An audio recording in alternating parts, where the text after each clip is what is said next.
नमस्कार, स्वागत है आप सभी का। भारत का संविधान पढ़ रहे थे अपन, जिसमें भारत के संविधान की विशेषताएं पिछले 2 वीडियो में अपन ने कंप्लीट की थी। आज अपना जो टॉपिक है वो है प्रस्तावना, भारत के संविधान की प्रस्तावना। तो देखिए, सबसे पहले तो प्रस्तावना क्या होता है। प्रस्तावना एक तरह से संविधान का आप परिचय कह सकते हैं या फिर भूमिका कह सकते हैं। परिचय मतलब कि संविधान है वो किन किन आदर्शों को लेकर चल रहा है, किन किन उद्देश्यों को लेकर चल रहा है, किस बातों का उसमें लक्ष्य रखा गया है, यानी कि उसकी थीम क्या है, एक तरह से मेन उद्देश्य क्या है एक तरह से। तो वो अपन प्रस्तावना कह सकते हैं, जो कि हमारे संविधान के प्रारंभ में जुड़ी हुई है। हमारा संविधान का प्रारंभ है वो प्रस्तावना से ही होता है। हालांकि प्रस्तावना को अंत में संविधान में शामिल किया गया था, लेकिन है प्रारंभ में। अब देखिए, प्रस्तावना की बात तो सबसे पहले अमेरिकी संविधान में प्रस्तावना को शामिल किया गया था। उसके बाद में अन्य देशों ने भी प्रस्तावना को शामिल करना शुरू कर दिया था। एन के पालीवाला एन के पालकीवाला एक संवैधानिक विशेषज्ञ हैं। उन्होंने भारत के संविधान की प्रस्तावना को संविधान का परिचय पत्र कहा है। एन के पालकीवाला ने कहा है भारतीय संविधान की प्रस्तावना को भारतीय संविधान का परिचय पत्र। अब देखिए, हमारे संविधान की हम प्रस्तावना की बात करें तो बात है 23 दिसंबर 1946 की। 23 दिसंबर 1946 को संविधान सभा में पंडित जवाहरलाल नेहरू ने एक उद्देश्य प्रस्ताव प्रस्तुत किया था। और इस उद्देश्य प्रस्ताव को 22 जनवरी 1947 को संविधान सभा द्वारा स्वीकार कर लिया गया था। इसी उद्देश्य प्रस्ताव को थोड़े बहुत चेंजेस के साथ, थोड़े बहुत परिवर्तन के साथ हमारे संविधान की प्रस्तावना में शामिल किया गया है। यानी कि जो नेहरू ने उद्देश्य प्रस्ताव प्रस्तुत किया था वही हमारे संविधान की प्रस्तावना के रूप में हमारे सामने है। हालांकि थोड़े बहुत उसमें परिवर्तन है। भारतीय संविधान की प्रस्तावना की अपन बात करें तो 42वां संविधान संशोधन पहले भी अपनी बात आई थी, जो कि 1976 में होता है। उसमें प्रस्तावना में 3 नए शब्द जोड़े गए। एक शब्द है समाजवाद, एक शब्द है पंथ निरपेक्ष या धर्म निरपेक्ष, और तीसरा शब्द है अखंडता। इस पर बहुत बार क्वेश्चन पूछा जाता है, हमें ये याद रखना है कि 42वें संविधान संशोधन में हमारी प्रस्तावना में 3 शब्द जोड़े गए थे, समाजवाद, पंथ निरपेक्ष और अखंडता। इससे पहले ये 3 शब्द नहीं थे, ये 3 शब्द अब जोड़े गए हैं। अब अपन बात करते हैं हमारे देश की प्रस्तावना की। तो आपने कहीं प्रस्तावना पढ़ी है तो आपको पता होगा हमारी प्रस्तावना इस तरह से शुरू होती है कि हम भारत के लोग भारत को एक संपूर्ण संप्रभुत्व संपन्न समाजवादी पंथ निरपेक्ष लोकतंत्रात्मक गणराज्य बनाने के लिए। तो अब अपन संविधान की जो प्रस्तावना है उसको वैसे 3 भागों में बांट सकते हैं। इसका जो एक भाग है वो है घोषणात्मक भाग, दूसरा जो इसका भाग है वो है उद्देश्य भाग, और तीसरा भाग है वो है विवरणात्मक भाग। तो सबसे पहले अपन बात करते हैं घोषणात्मक भाग की कि घोषणा कौन करता है। तो जैसे मैंने आपको बताया था, प्रस्तावना की शुरुआत होती है हम भारत के लोग, यानी कि इस प्रस्तावना की घोषणा करने वाले, इस प्रस्तावना को लागू करने वाले हम भारत के लोग हैं। यानी कि ये प्रस्तावना ये इस बात का और एक साक्ष्य है, प्रमाण है, या इस बात की उद्घोषणा करती है कि संविधान अपनी समस्त शक्तियां जनता से प्राप्त करता है। और जो इसका अंत होता है वो ये होता है कि हम इसको अंगीकृत, अधिनियमित और आत्मार्पित करते हैं। यानी कि हम भारत के लोग भारत में जो अपना संविधान है इसको अब हमने बनाया है और इसको हम ही आत्मार्पित कर रहे हैं, अधिनियमित कर रहे हैं, अंगीकृत कर रहे हैं। यानी कि सारे के सारे शक्तियां किसमें निहित हैं? हम भारत के लोगों में निहित हैं। और ये हम सबको पता ही है कि संविधान सभा जो कि लोगों द्वारा निर्वाचित थी, तो लोगों द्वारा निर्वाचित संविधान सभा के द्वारा हमारे देश के संविधान का निर्माण किया गया था। तो एक तरह से हम भारत के लोगों के द्वारा ही संविधान का निर्माण किया गया था और हम भारत के लोगों ने ही संविधान को स्वीकार किया है, अंगीकृत किया है, अधिनियमित किया है। अगला भाग आता है हमारे संविधान का उद्देश्य भाग, यानी कि हमारे संविधान की जो प्रस्तावना है वो ये बताती है कि इस संविधान के उद्देश्य क्या क्या है। तो मैंने आपको बताया था सबसे पहला शब्द आता है संपूर्ण प्रभुत्व संपन्न। संपूर्ण प्रभुत्व संपन्न का क्या तात्पर्य है? संपूर्ण प्रभुत्व संपन्न का तात्पर्य ये है कि हमारा भारत का जो संविधान है वो संपूर्ण प्रभुत्व संपन्न है, यानी कि ये सारी की सारी शक्तियां, चाहे देश का आंतरिक मामला हो चाहे देश का बाहरी मामला हो, भारत की जनता से प्राप्त करता है। अन्य किसी भी अंतर्राष्ट्रीय राष्ट्रीय किसी भी प्रकार की शक्ति का भारत के ऊपर, इसके संविधान पर कोई दबाव नहीं है। यानी कि भारत अपने हर तरह के आंतरिक और बाहरी मामलों में निर्णय लेने के लिए पूर्णतया स्वतंत्र है। सारे के सारे अधिकार भारतीय जनता के पास हैं और जनता के माध्यम से हमारी सरकारों के पास है। संपूर्ण प्रभुत्व संपन्न। फिर उसके बाद में आता है समाजवादी। समाजवादी समाजवादी शब्द जैसे कि मैंने आपको बताया था 42वें संविधान संशोधन के द्वारा 1976 में जोड़ा गया, और ये है कि जो शोषित तबके हैं, जो पिछड़े वर्ग हैं, उनको ऊंचा उठाया जाए और इसके लिए आर्थिक विषमता को कम किया जाए, और इसीलिए हमने मिश्रित अर्थव्यवस्था को अपनाया है। ना तो हमने साम्यवादी अवस्था को अपनाया है, ना ही हमने पूंजीवादी अर्थव्यवस्था को अपनाया है, बल्कि अपन ने मिश्रित अर्थव्यवस्था को अपनाया है। भारतीय संविधान इस बात की कोशिश करेगा, इस बात के प्रयास करेगा कि जो भी शोषित वर्ग हैं, जो भी निम्न वर्ग हैं, गरीब वर्ग हैं, उन वर्गों को ऊंचा उठाए जाने के लिए विशेष प्रयास किए जाएं और इस प्रकार की कोशिश की जाए कि आर्थिक विषमता कम से कम हो। फिर अपन उद्देश्य भाग की आगे बात करते हैं तो संपूर्ण प्रभुत्व संपन्न समाजवादी पंथ निरपेक्ष। पंथ निरपेक्ष का तात्पर्य पहले भी अपन ने विशेषताओं में पढ़ा था, धर्म निरपेक्ष, यानी कि धर्म के मामले में भारत है, भारत की तटस्थ है।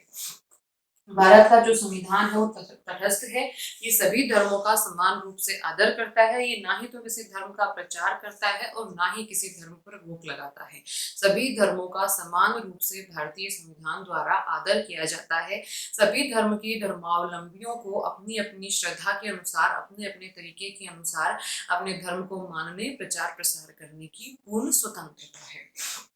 फिर अगला आता है लोकतंत्रात्मक गणराज्य बनाने के लिए।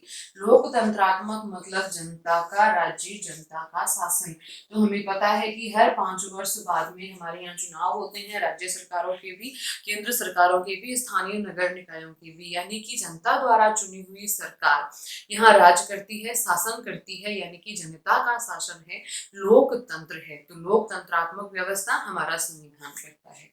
फिर अगली बात आती है गणराज्य। गणराज्य का तात्पर्य है कि जो हमारा प्रथम नागरिक है, जो हमारा नाममात्र की कार्यपालिका है, वो निर्वाचित होगी। जैसे कि हम ब्रिटेन की बात करें, वहां से हमने संसदीय व्यवस्था अपनाई, 2 प्रकार की कार्यपालिकाएं, नाममात्र की कार्यपालिका और वास्तविक कार्यपालिका।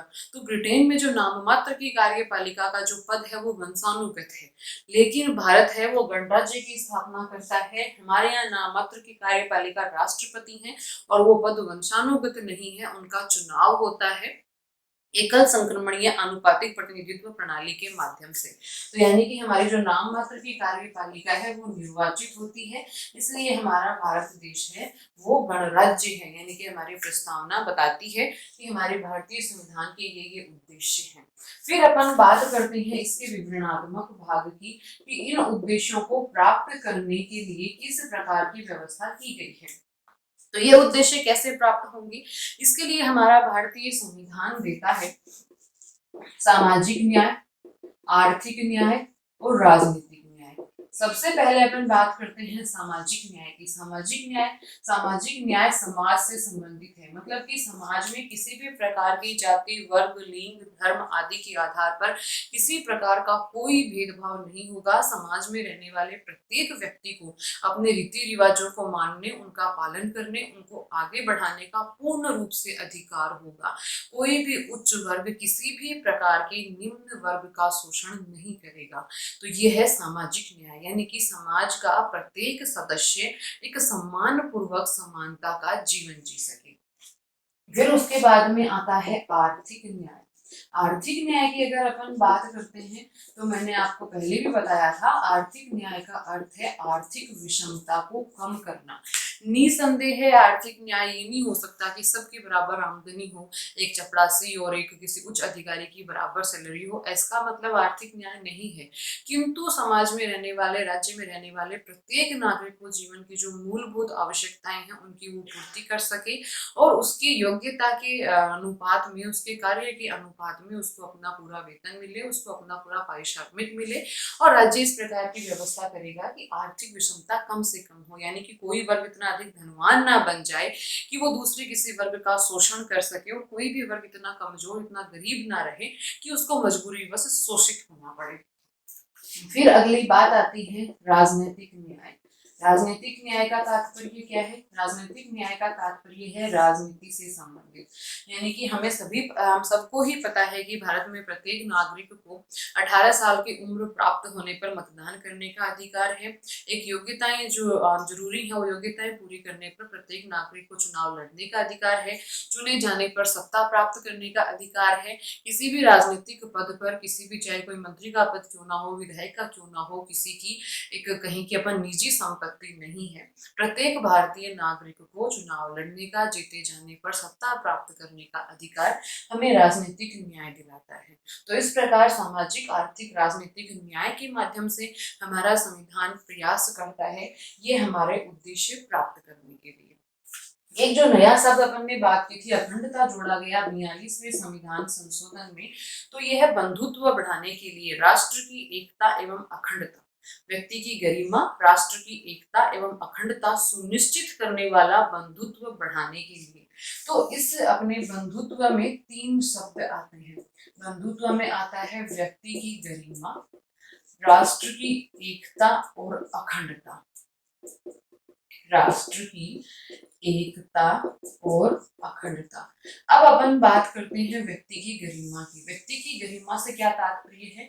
व्यक्ति की गरिमा से तात्पर्य है कि संपूर्ण मनुष्य, मनुष्य होने के नाते, प्रत्येक मनुष्य, सॉरी संपूर्ण नहीं बोलेंगे, प्रत्येक मनुष्य मनुष्य होने के नाते एक विशेष अधिकार का, विशेष सम्मान का अधिकारी है। उसकी अपनी एक गरिमा होती है। मनुष्यों को आप पशुओं की तरह बांध कर नहीं रख सकते हैं, पशुओं की तरह उनके साथ व्यवहार नहीं कर सकते हैं। तो हमारा भारतीय संविधान इस प्रकार की व्यवस्था करता है कि प्रत्येक मनुष्य के साथ मनुष्यत्व का व्यवहार किया जाए, चाहे वो किसी भी तबके का क्यों ना हो, कितना भी गरीब क्यों ना हो, लेकिन उसकी गरिमा का, उसके सम्मान का हमेशा ख्याल रखा जाए, उसके साथ अच्छा व्यवहार किया जाए। किसी भी मनुष्य के साथ किसी भी कारण से बुरा व्यवहार करने की अनुमति हमारा संविधान नहीं देता है। राष्ट्र की एकता और अखंडता की बात करें तो राष्ट्र की एकता के लिए हमारे संविधान में एकल नागरिकता शब्द का इस्तेमाल किया गया। एकल नागरिकता की स्थापना की गई, एकल नागरिकता का प्रावधान किया गया। एकल नागरिकता मैंने बताई थी आपको कि मोस्टली संघात्मक जो व्यवस्थाएं हैं वहां पर 2 प्रकार की नागरिकता होती है, एक राज्य की और एक केंद्र की या फिर एक राष्ट्र की। लेकिन हमारे यहाँ एक ही नागरिकता है। संघात्मक व्यवस्था होने के बावजूद हम सब भारत के नागरिक हैं। हम ये नहीं कह सकते कि हम राजस्थान के नागरिक हैं या महाराष्ट्र के नागरिक हैं या पंजाब के नागरिक हैं, हमारे पास अलग से अपने राज्य की नागरिकता है। ऐसा कोई प्रावधान हमारा संविधान नहीं करता है। हम सब के सब, चाहे हम किसी भी राज्य से संबंधित क्यों ना हो, हम सब एक हैं क्योंकि हम भारत के नागरिक हैं। तो हमारी एकल नागरिकता स्थापना करती है हमारी राष्ट्र की एकता का। अब अपन आते हैं अखंडता शब्द पर। तो अखंडता शब्द पर भारत में संघीय व्यवस्था नहीं इस्तेमाल किया गया है, बल्कि भारत को संविधान में राज्यों का संघ बताया गया है। राज्यों का संघ शब्द ये स्पष्ट करता है कि भारत के राज्यों को संघ से अलग होने की अनुमति नहीं है। जबकि अन्य जो संघात्मक व्यवस्थाएं होती हैं वो बहुत सारे राज्यों के मध्य हुए एक समझौते का परिणाम होती है, जबकि भारत है वो बहुत सारे राज्यों के मध्य हुए समझौते का परिणाम नहीं है। भारत एक अखंड भारत है और भारत के किसी भी राज्य को भारतीय संघ से अलग होने का कोई अधिकार नहीं है। तो वो शब्द हमारा स्पष्ट करता है अखंडता का, यानी कि हमारा एक भारत, अखंड भारत। तो ये थी हमारे संविधान की प्रस्तावना।